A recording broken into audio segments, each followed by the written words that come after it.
आज हम पढ़ेंगे 3 का चैप्टर बस की यात्रा। तो अपना 3 का चैप्टर है जिसके में बस की यात्रा में बस के बारे में ही बताया गया है।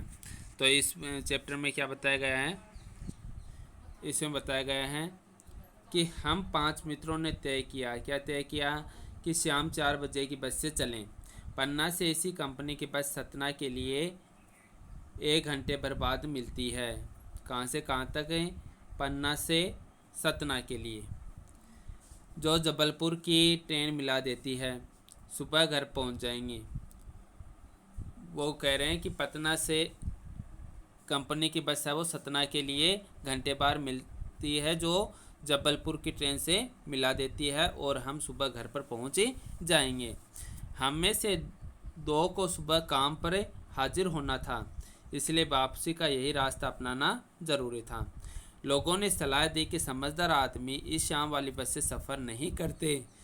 लोगों ने क्या सलाह दी कि समझदार आदमी शाम वाली बस से सफ़रें नहीं करते। तो पूछने वाले ने पूछा, यानी लेखक ने पूछा, क्या रास्ते में डाकू मिलते हैं कि शाम वाली बस से सफ़र नहीं करते, रास्ते में डाकू मिल जाएं? तो उसने बताया कि बसें डाकिन है, कि रास्ते में डाकू नहीं मिलते, जबकि बस ही क्या है? डाकिन है। तो बस को डाकिन किस प्रकार से बताया है वो हम आगे पढ़ेंगे। जैसा कि आप इस बस का चित्र देख रहे हो, इससे आप पता कर सकते हो कि बस को डाकिन क्यों बताया गया है। क्योंकि बस है वो बहुत पुरानी है, एकदम खटारा है, कैसे चल सकती है। अब देखो, बस को देखा तो श्रद्धा उमड़ पड़ी। श्रद्धा क्यों उमड़ पड़ी? खूब वयोवृद्ध थी। वयोवृद्ध होता बुढ़ी, बस बुढ़ी होती है नहीं होती। तो यहाँ पर वयोवृद्ध से तात्पर्य है पुरानी से, कि बस है वो बहुत ही पुरानी थी, सदियों के अनुभव के निशान लिए हुए थी। यानी बस बहुत पुरानी थी, बहुत सालों तक वो चली थी, तो उसको सदियों का अनुभव था। लोग इसलिए इससे सफ़र नहीं करना चाहते थे कि वृद्धावस्था में से कष्ट होगा, कि बस पुरानी है तो ये कैसे चल पाएगी, ये चल ही नहीं सकती, इसलिए लोग इसमें सफ़र नहीं करते थे। यह बस पूजा के योग्य थी। पूजा के योग्य मतलब यह खड़ी रखने योग्य थी, यह सफ़र करने योग्य नहीं थी। उस पर सवार कैसे हुआ जा सकता है?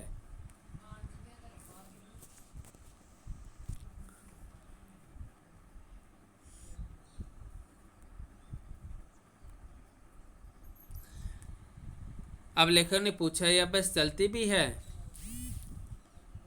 तो उन्होंने बताया कि चलती क्यों नहीं जी। किसने? बस हिस्सेदार ने बताया कि चलती क्यों नहीं जी, अभी चलेगी।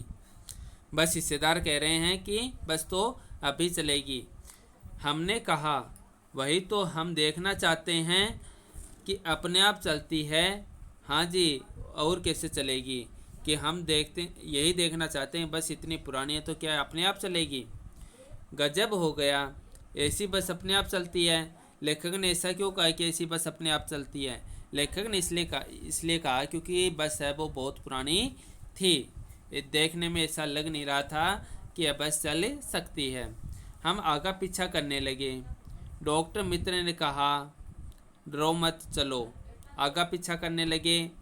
आगा पीछा क्या होता है कि एक मन तो कर रहा था इसमें जाएं, एक मन कर रहा था कि इसमें नहीं जाएंगे। तो डॉक्टर मित्र थे, उन्होंने कहा कि तुम डरो मत, इसी बस में चलो। बस अनुभवी है, नई नवेली बसों से ज़्यादा विश्वसनीय है, कि बस पर विश्वास किया जा सकता है। हमें बेटों की तरह प्यार से गोद में लेकर चलेगी, कि माँ अपने बेटे को गोद में लेकर चलती है, वैसे ही बस है हमें लेकर चलेगी। हम बैठ गए।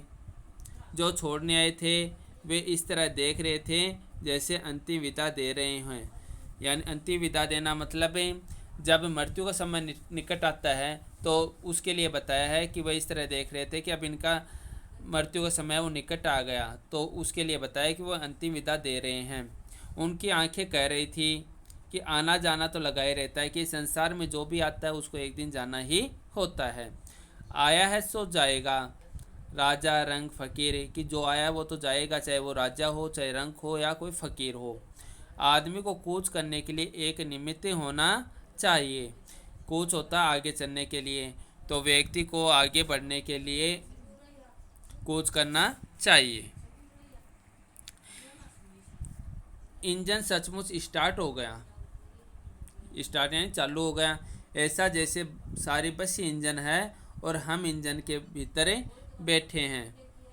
कि ऐसा लगने लग गया जैसे इस बस को स्टार्ट किया तो पूरा इंजन आवाज़ करने लग गया। तो ऐसा लगने लग गया कि बस नहीं है तो इंजन है और हम तो इंजन के भीतर ही बैठे हैं। कांच बहुत कम बचे थे, जो बचे थे उनसे हमें बचना था क्योंकि कांच टूटे फूटे थे। अब कहीं से कोई कांच चुभ जाए इसलिए हमें भी उनसे बचना था। हम फ़ौरन खिड़की से दूर सरक गए कि कहीं कांच चुभ न जाए, इसलिए वो खिड़की से दूर सरक गए थे।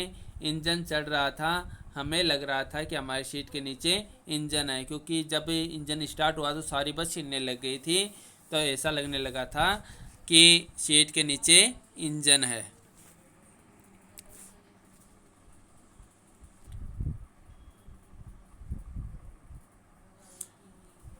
बस सचमुच चल पड़ी और हमें लगा कि यह गांधी जी के असहयोग और सविनय अवज्ञा आंदोलन के वक्त अवश्य जवान रही होगी।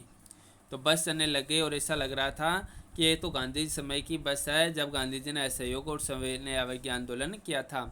उसे ट्रेनिंग मिल चुकी थी, हर हिस्सा दूसरे से असहयोग कर रहा था। असहयोग मतलब आगे बताए इसमें किस प्रकार से असहयोग कर रहा था। पूरी बस सविनय अवज्ञा आंदोलन की दौर से गुजर रही थी। सीट का बॉडी से असहयोग चल रहा था। किस प्रकार से चल रहा था सीट का बॉडी से असहयोग? कभी लगता सीट बॉडी को छोड़कर आगे निकल गई है कि सीट टूटी हुई थी, बॉडी अलग हो रही थी, सीट अलग हो रही थी। तो ऐसा लग रहा था कि सीट है वो बॉडी को छोड़कर आगे निकल गई है। और कभी लगता है कि सीट को छोड़कर बॉडी आगे भागी जा रही है, यानी सीट और बॉडी दोनों ही टूटे हुए थे, दोनों एक दूसरे से अलग थे। 8-10 मील चलने पर सारे भेदभाव मिट गए। कैसे मिट गए? यह समझ में नहीं आता था कि सीट पर हम बैठे हैं या सीट हम पर बैठी हैं। यानी अब ये ऐसा लगने लग गया था कि हम सीट पर नहीं बैठे बल्कि सीट हम पर बैठी है। कहने का मतलब क्या है कि सीट है वो चारों तरफ से टूटी हुई थी।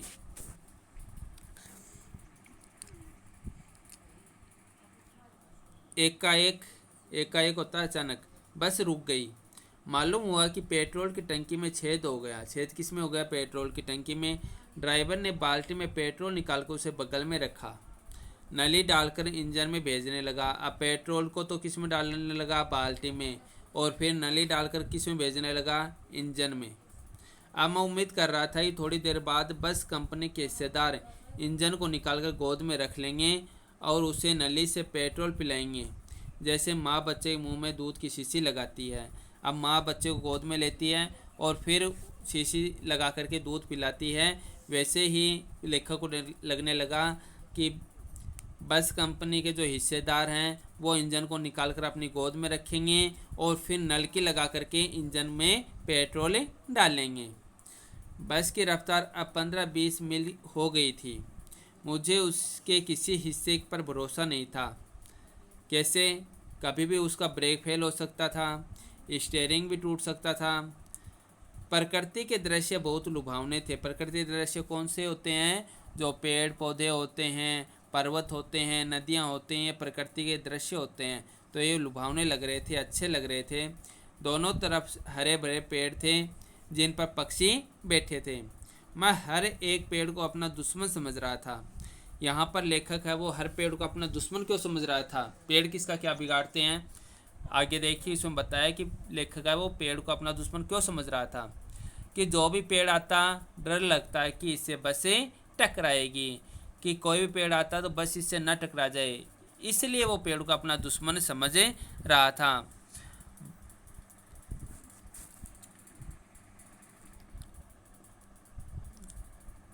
वह निकल जाता, दूसरे पेड़ का इंतजार करता। झील दिखती तो सोचता है कि बस गोता लगा जाएगी। गोता लगाना मतलब डुबकी लगाना। तो जब झील दिखाई देती तो ऐसा लगता था कि बस कहीं झील में न डूब जाए। एकाएक फिर बस रुकी। अचानक फिर से बस रुकी। ड्राइवर ने तरह तरह की तरकीबें की पर वह चली नहीं। सविनय अवज्ञा आंदोलन शुरू हो गया। अब कौन सा आंदोलन शुरू हो गया? सविनय अवज्ञा आंदोलन। अब तक कौन सा था? असहयोग आंदोलन था। असहयोग आंदोलन कैसे था? क्योंकि सीट और बॉडी दोनों ही एक दूसरे से अलग हो रहे थे। कभी सीट आगे जा रही थी, कभी पीछे की ओर जा रही थी, इस प्रकार से। अब सविनय अवज्ञा आंदोलन शुरू हो गया। कैसे हुआ? कंपनी के हिस्सेदार कह रहे थे बस तो फर्स्ट क्लास है जी, यह तो इत्तेफाक की बात है। इत्तेफाक होता है किस्मत, तो यह तो किस्मत की बात है कि बस रुक गई, वरना बस तो बहुत अच्छी थी। क्षीण चांदनी में, क्षीण होती है थोड़ी सी चांदनी में, वृक्षों की छाया के नीचे वह बस बड़ी दयनीय लग रही थी। दयनीय जो दया करने योग्य हो, इस प्रकार वो बस लग रही थी कि हमें इस बस पर दया करनी चाहिए।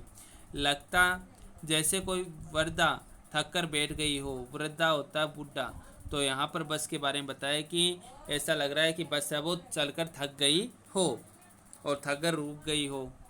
हमें ग्लानि हो रही थी, ग्लानि होता दुख, कि हमें भी दुख हो रहा था कि बेचारे पर लदकर हम चले आ रहे हैं कि बस तो चलने की हालत में नहीं है, फिर भी हम इस पे बैठकर इतनी दूरी तय की है, तो इस बात से भी हमें दुख हो रहा था, ग्लानि हो रही थी।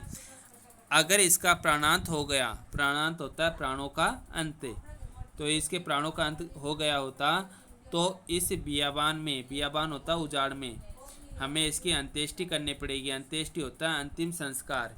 यदि आगे नहीं बढ़ पाई तो फिर हमें तो इसी उजाड़ में इसकी अंत्येष्टि करनी पड़ेगी। कहने का तात्पर्य है फिर इसको क्रेन की सहायता से या अन्य किसी सहायता से यहाँ से ले जाना होगा, और फिर ये तो चल भी नहीं सकेगी।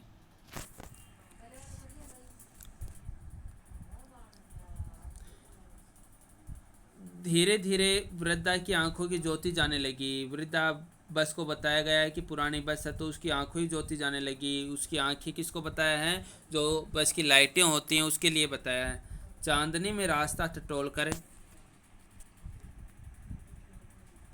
चांदनी में रास्ता टटोल कर वह रेंग रही थी। आगे पीछे से कोई गाड़ी आती दिखती तो वह एकदम किनारे खड़ी हो जाती और कहती, निकल जाओ बेटी, अपनी तो वह उम्र ही नहीं रही। कि अपनी तो उम्र ही नहीं है जब मैं भी स्पीड से चलती थी, लेकिन अब अवस्था है वो उतनी नहीं रही, ऐसे में मैं तेज़ी से नहीं चल पा रही हूँ। एक पुलिया के ऊपर पहुँचे ही थे कि एक टायर फिस करके बैठ गया। टायर फिस करके बैठ गया मतलब टायर पंचर हो गया था, टायर से हवा निकल गई थी, बहुत ज़ोर से हिलकर थम गई। अगर स्पीड में होती तो उछलकर नाले में गिरे जाती। मैंने उस कंपनी हिस्सेदार की तरफ पहली बार श्रद्धा भाव से देखा। लेखक ने हिस्सेदार की तरफ पहली बार श्रद्धा भाव से क्यों देखा? क्योंकि वह टायरों की हालत जानते हैं, फिर भी जान हथेली पर लेकर इसी बस से सफ़र कर रहे हैं। क्यों उन्हें पता था कि बस कहीं पर एक्सीडेंट हो सकती है, कहीं पर भी दुर्घटनाग्रस्त हो सकती है, किसी पेड़ से टकरा सकती है, नदी में गिर सकती है, ब्रेक फेल हो सकते हैं। इन सब बातों का पता होते हुए भी वो इसी बस से सफ़र कर रहे थे। इसी कारण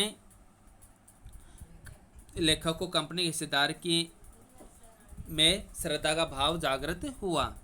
ईश्वर की ऐसी भावना दुर्लभ है।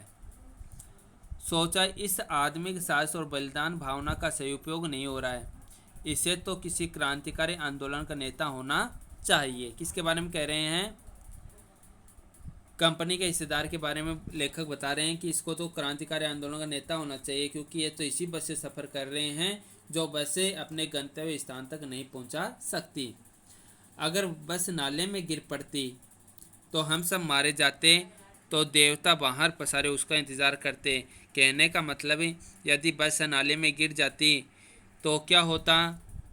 सभी की मौतें हो जाती और जो देवता हैं वो उनका इंतज़ार करते। कहने का मतलब क्या है कि सभी को ईश्वर के पास जाना पड़ता। कहते, वह महान आदमी आ रहा है जिसने एक टायर के लिए प्राण दे दिए, मर गया पर टायर नहीं बदला। ये बात कंपनी के हिस्सेदार की ओर व्यंग्य करती है कि उसी के लिए कहता है कि वह महान आदमी आ रहा है जिसने अपने प्राण दे दिए लेकिन टायर नहीं बदला।